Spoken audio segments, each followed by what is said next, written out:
За сайн байцгаана уу хүмүүс ээ. А-синхрон 18 дахь хичээл эхэлж байна. За тэгэхээр энэ удаагийн хичээл дээр бол бид эшлэл зүйд номжийг одоо яаж хэрэглэх вэ? Мөн одоо хураангуйг хэрхэн бичих юм бэ гэдэг талаар судална.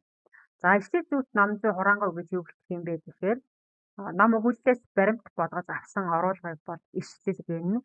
Нэмэлт мэдээлэл хавсаргаж өгсөн тайлбарыг бол зөвлөлт гэнэ. Ном бүтээлийн жагсаалтыг ном зүй гэдэг бол тухайн ихтгэл өгүүллийн агуулгын товчийг хураангуй гэж байгаа юм. За тэгэхээр эдгээр одоо зүйлүүд бол эрдэм шинжилгээний өгүүлэлд авч үздэг гэсэн. Тэгэхээр эрдэм шинжилгээний өгүүлэлт нь дараах бүтцтэй юм байна. Түлхүүрэг, хураангуй, үндсэн хэсэг, ном зүй гэсэн бүтцтэй. Үндсэн хэсэг маань цаашлаад эхлэл хэсэг, гол хэсэг, төгсгөл хэсэг гэдээ явна гэсэн. Тэгэхээр ер нь одоо эрдэм шинжилгээний одоо найруулга гэдэг нь аль бие усны шинжтэй загварт найруулгыг бол хэлдэг байна тийм ээ. Тэгэхээр эшлэл зүйлс номжийг яагаад хэрэглэдэг юм бэ гэхээр өөрийнхөө санааг баяжуулж батлах зорилгоор хэрэглэнэ.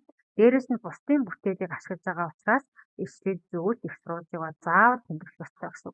Ач холбогдол нь юу юм бэ гэхээр оюуны өмчийн санамсаргүй хулгайгаас сэргийлнэ.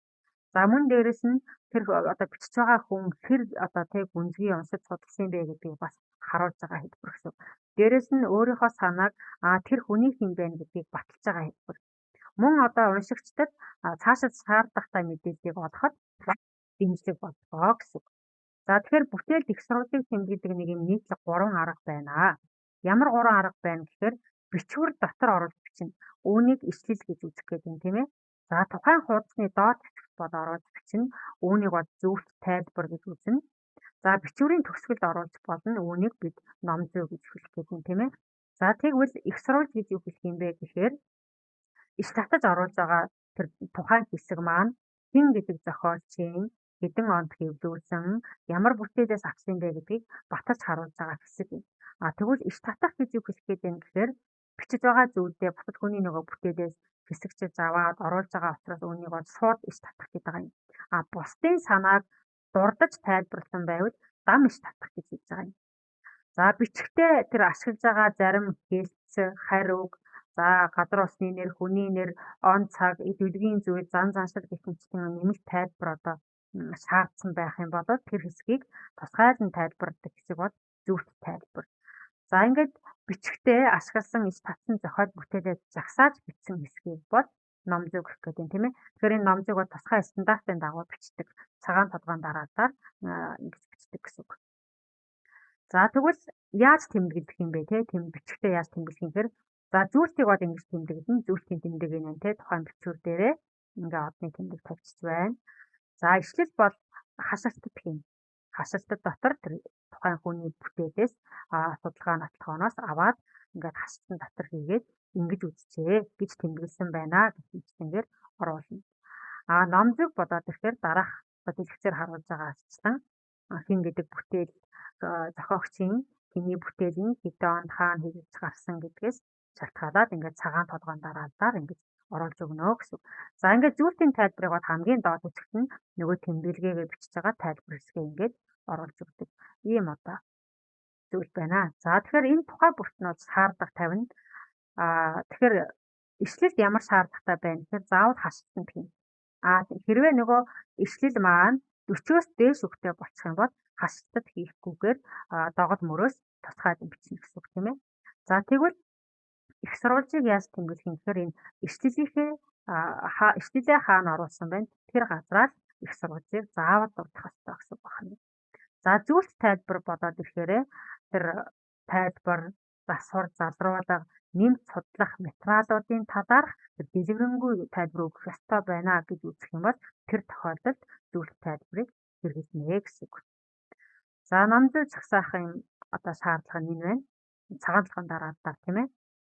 За гэхдээ нөгөө бүтээлүүд маань хоёр ангиж бодсон.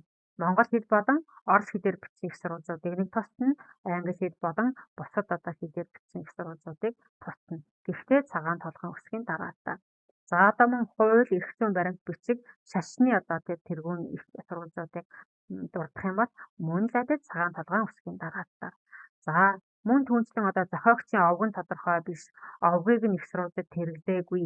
ингээд ганц нэрээрээ алдаршчихсан юм байх юм бол тухайн одоо нэрийг мөн л одоо цагаан толгойн үсгийн дараалал дараалал бичнэ гэсэн.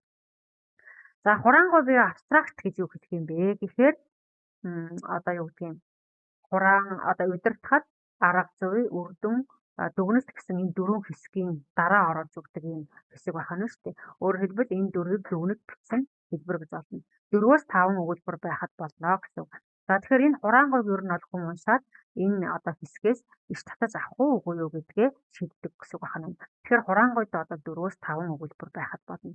За тэр 4-5 өгүүлбэр маань ямар агуулгатай байх юм гэхээр за яагаад энэ ажил чухал юм? Зорилго нь юу байсан?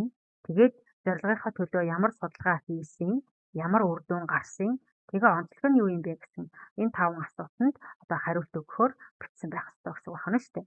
За тэгэхээр хураангуй гэдэг бол ер нь тухайн ихтгэл өгүүлэлт ямар асуудал таамаглал дэвшүүлсэн, ямар судалгаа ажиглалт туршилт хийсэн бэ?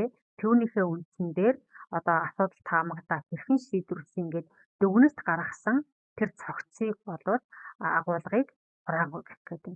Тэгэхээр энэ нь одоо ихтгэл өгүүллийн агуулгын амин сүнснэ гэж ойлгож байна. За ингээ анхаарал хандуулсан хүүхдүүд та бүхэндээ баярлалаа. Хичээлдээ үзээд тасгал даалгавраа хийгээд илгээгээрэй.